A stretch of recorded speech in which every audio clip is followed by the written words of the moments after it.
여호와의 말씀이 또 내게 임하여 이르시되 너는 반역하는 족속에게 묻기를 너희가 이 비유를 깨닫지 못하겠느냐 하고 그들에게 말하기를 바벨론 왕이 예루살렘에 이르러 왕과 고관을 사로잡아 바벨론 자기에게로 끌어가고 그 왕족 중에서 하나를 택하여 언약을 세우고 그에게 맹세하게 하고 또 그 땅에 능한 자들을 옮겨간다니 이는 나라를 낮추어 스스로 서지 못하고 그 언약을 지켜야 능히 서게 하려 하였음이거늘 그가 사절을 애굽에 보내 말과 군대를 구함으로 바벨론 왕을 배반하였으니 형통하겠느냐?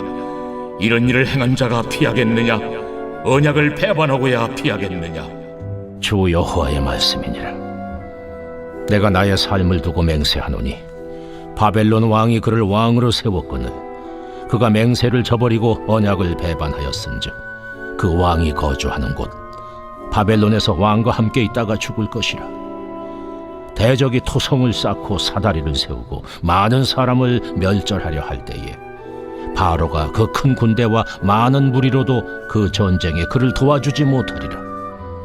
그가 이미 손을 내밀어 언약하였거늘 맹세를 업신여겨 언약을 배반하고 이 모든 일을 행하였으니 피하지 못하리라. 그러므로 주 여호와의 말씀이니라. 내가 나의 삶을 두고 맹세하노니 그가 내 맹세를 업신여기고 내 언약을 배반하였은즉 내가 그 죄를 그 머리에 돌리되 그 위에 내 그물을 치며 내 올무에 걸리게 하여 끌고 바벨론으로 가서 나를 반역한 그 반역을 거기에서 심판할지며 그 모든 군대에서 도망한 자들은 다 칼에 엎드러질 것이요 그 남은 자는 사방으로 흩어지리니 나 여호와가 이것을 말한 줄을 너희가 알리라. 주 여호와께서 이같이 말씀하시되 내가 백향목 꼭대기에서 높은 가지를 꺾어다가 심으리라. 내가 그 높은 세 가지 끝에서 연한 가지를 꺾어 높고 우뚝 솟은 산에 심되 이스라엘 높은 산에 심으리니 그 가지가 무성하고 열매를 맺어서 아름다운 백향목이 될 것이요 각종 새가 그 아래에 깃들이며 그 가지 그늘에 살리라. 들의 모든 나무가 나 여호와는 높은 나무를 낮추고 낮은 나무를 높이며 푸른 나무를 말리고 마른 나무를 무성하게 하는 줄 알리라.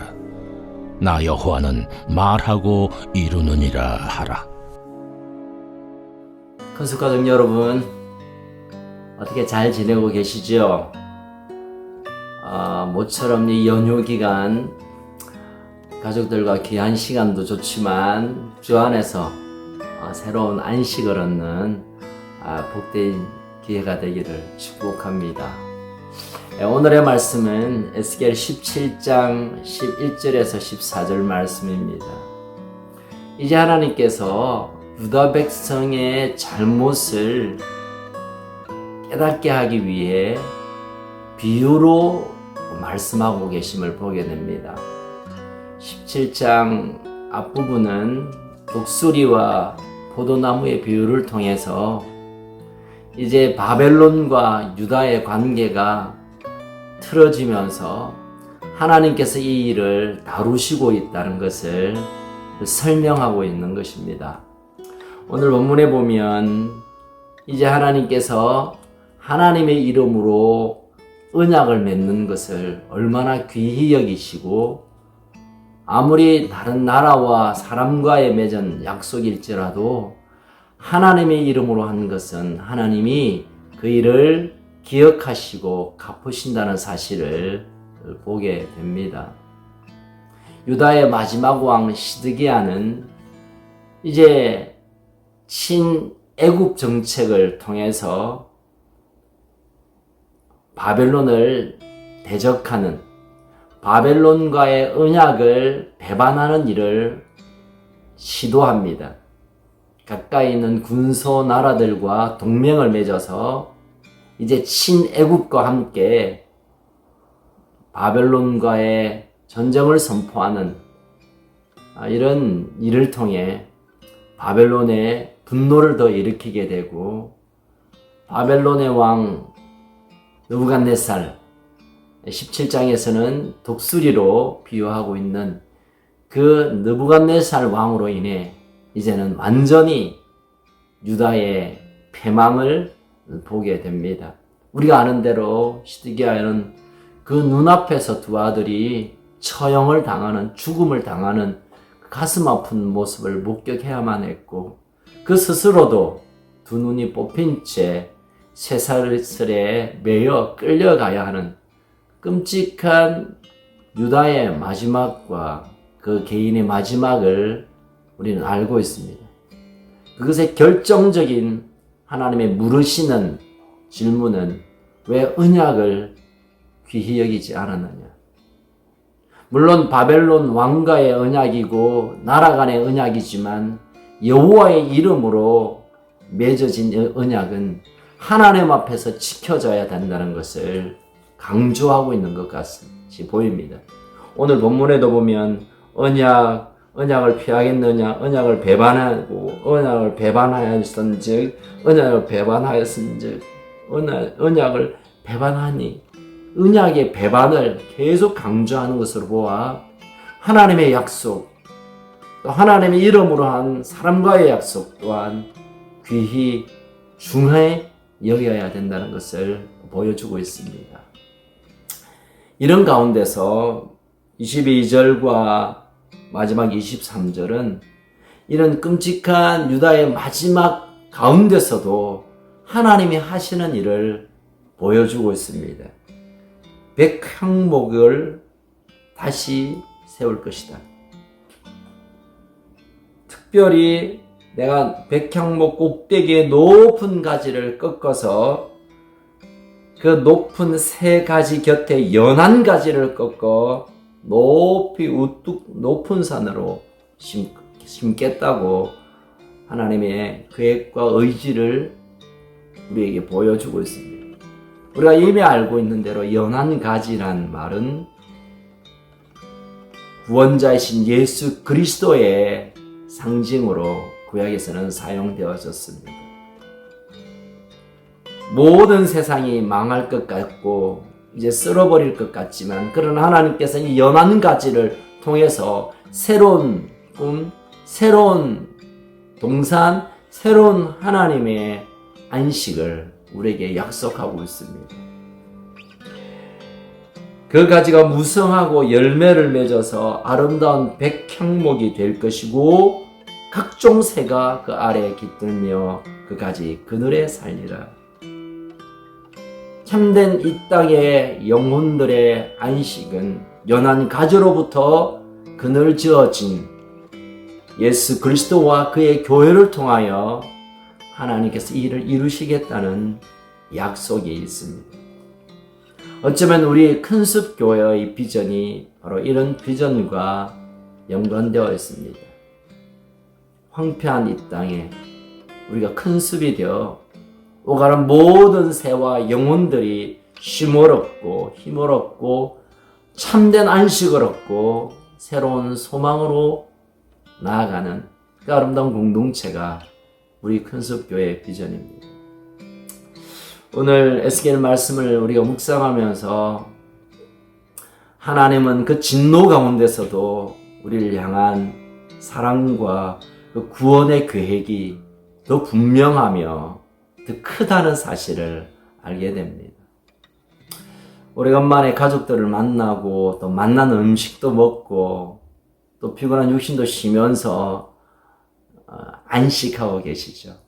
그러나 참된 안식은 연한 가지로부터 무성해지는 그 큰 숲, 하나님의 은혜의 공동체, 그리고 예수 그리스도 안에 있는 평안이 온전히 우리 가운데 채워질 때 비로소 참된 안식이 우리에게 주어지는 것입니다.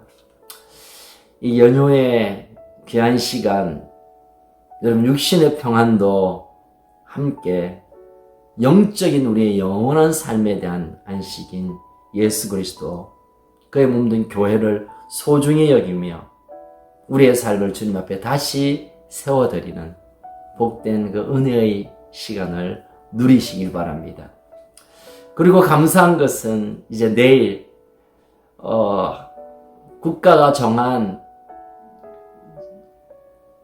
방역 방침에 맞추어서 한 방 안에 50명을 허락받았습니다.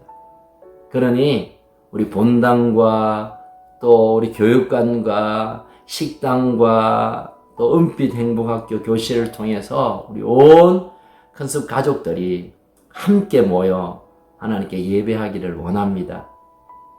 명절처럼 내일 주일은 우리 큰숲 가족의 새롭게 시작되는 명절 같은 예배가 될 것입니다. 여러분을 기다리겠습니다. 그때 뵐게요. 우리 함께 기도하겠습니다. 살아계신 여호와 하나님 아버지, 우리를 향하신 사랑과 우리를 향한 그 놀라우신 구원의 계획에 감사합니다. 인간의 눈으로, 인간의 판단으로 이쪽에 힘을 빌리면 훨씬 좋을 것 같아서 유다왕 시드기야는 하나님과의 약속을 배반하고 애굽과 그리고 군소 나라들과 엉뚱한 짓을 하다가 결국은 참 말할 수 없는 고통의 순간을 그와 그의 가족과 그의 나라가 겪는 것을 오늘 보게 됩니다.